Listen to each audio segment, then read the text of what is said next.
Doing marriage well for the week of July 27th, 2026. What your spouse does or does not do never justifies treating them badly. July 27th. Is your spouse really the obstacle to your happiness?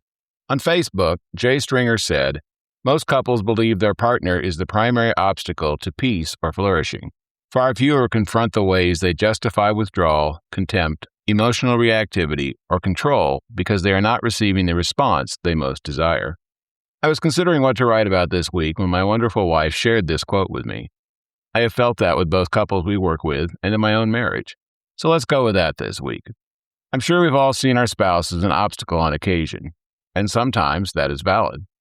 Sharing life with my wife means I can't, or at least should not, do what I want whenever I want without any regard for her.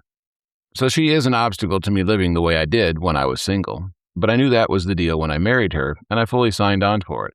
Beyond that, her health, mental or physical, or her limitations can get in the way of me doing certain things. Of course, I care for her and offer her love and grace, but I'm still blocked.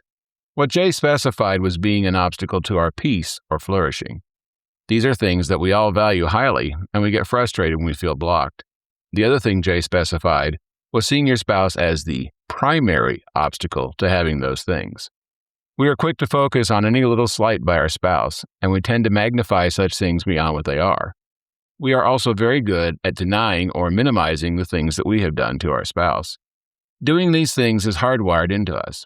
We don't want to be wrong, and we will gladly throw others under the bus to convince ourselves that we're not wrong, or at least not the biggest part of the problem. But even if we're not the biggest part of the problem, the only part we can change is what we do and don't do. That is where our power to change things lies. Jay says that in his experience working with couples, marriages often begin to change when each partner becomes more interested in confronting themselves than correcting one another. Lori and I see the same thing. I dare you to focus less on what your spouse does and more on what you do. It's a difficult thing to do, but it's also a powerful way to improve your life and your marriage. This is Paul, and looking at yourself is doing marriage well. July 28th. Are you using your spouse's mistakes to justify your own? Another quote from Jay Stringer. I've become increasingly convinced that many marital conflicts are sustained less by incompatibility than by a loss of integrity. This ties into part of yesterday's quote about spouses engaging in withdrawal, contempt, emotional reactivity, or control because they are not receiving the response they most desire. I've talked about this as what we think we deserve.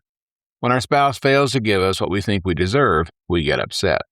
Then we feel justified in treating our spouse in ways we know, deep down, are wrong. It's as if entitlement gives us permission to lower our standards. As Jay says, this is a loss of integrity. Integrity is vital in a marriage. If your spouse doesn't show integrity, you can't trust them. And when you can't trust your spouse, your marriage is in big trouble. What's more, lowering integrity is a vicious spiral. One of you lowers integrity as a reaction to something, and that causes the other spouse to do the same thing. True integrity has nothing to do with what others around you are doing. You don't excuse something you do in business as industry standard. Likewise, you don't excuse treating your spouse poorly as justified by their actions. A man or woman of integrity does what is right simply because it is right. They do what is right when no one else is watching, and when those watching think their actions don't make sense. So I ask you, how would God have you treat your spouse? And how well are you doing at treating them that way? By the way, when asked what attracted me to my wife, I have always said her integrity. I knew that she would do what she said. I knew she would do what was right. And I knew she would fight to do those things even when it was difficult. She has been that woman for 41.6 years, and it's a big part of why we have such a great marriage. This is Paul, and you can't do marriage well without integrity. July 29th. Silent killers. How withdrawal and contempt destroy marriage. Jay Stringer talked about the damage done to marriages when people justify withdrawal or contempt. Let's look at those things. Withdrawal means pulling away, shutting down emotionally, and/or stopping all but the most necessary communication. As withdrawal will result in not engaging when there is friction, the lack of arguing is sometimes mistaken for being a good thing. But it's not growth or agreement. It just means the person no longer cares. And apathy is a marriage killer. Withdrawal usually means less physical touch. No longer is there snuggling when going to sleep or waking up. It will likely also mean less sexual engagement. Beyond the physical, it means less emotional interaction. There is less concern for the other spouse and a lack of support. Other times, all these things seem to be present, but it's really just going through the motions. Withdrawal is a marriage emergency. Left untreated, it will end your marriage, even if it doesn't lead to divorce. The problem is the one who has withdrawn no longer cares and is not particularly interested in getting help. If you see withdrawal developing, act quickly. If it's already set in, get help. You're going to need it. Contempt can come out as mockery or sarcasm. It can be cruel humor, name-calling, or ugly accusations. Or it could be as simple as rolling the eyes or making grunts of disgust. Contempt is a poison. Marriage expert John Gottman says it is the single greatest predictor of divorce. This makes contempt an even greater emergency than withdrawal. If you realize you are guilty of contempt, deal with it, and be brutal about it. If you know what you use to justify contempt, deal with that. Be on the lookout for contempt and shut it down at the first hint. Beyond that, apologize. Don't explain or tell your spouse why. Just say you were wrong. Tell them that they don't deserve to be treated that way and you're deeply sorry. If you're the recipient of contempt, I'd suggest you get help. You might try calmly saying, "I feel contempt in how you're speaking to me. What's going on?"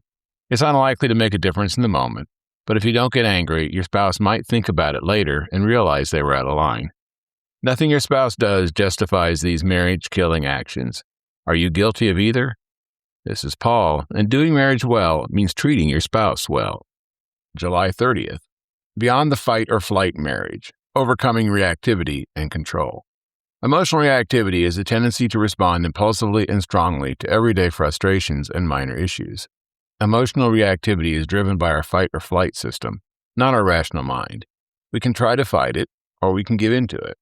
Once emotional reactivity kicks in, you are no longer having a calm, rational discussion.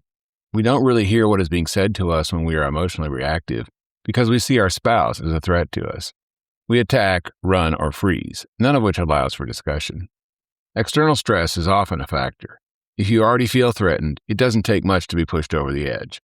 But if we justify doing this to our spouse because of other stress, it means we won't even try to avoid it. Neither do we feel the need to apologize for it later.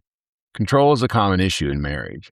We all want control of our life and surroundings, and controlling our spouse makes us feel we have that. The problem, of course, is no one likes being controlled. Men tend to try to control overtly, while women are more likely to be manipulative. Both hurt a marriage. No one wants to be close to or interact with someone who is trying to control them.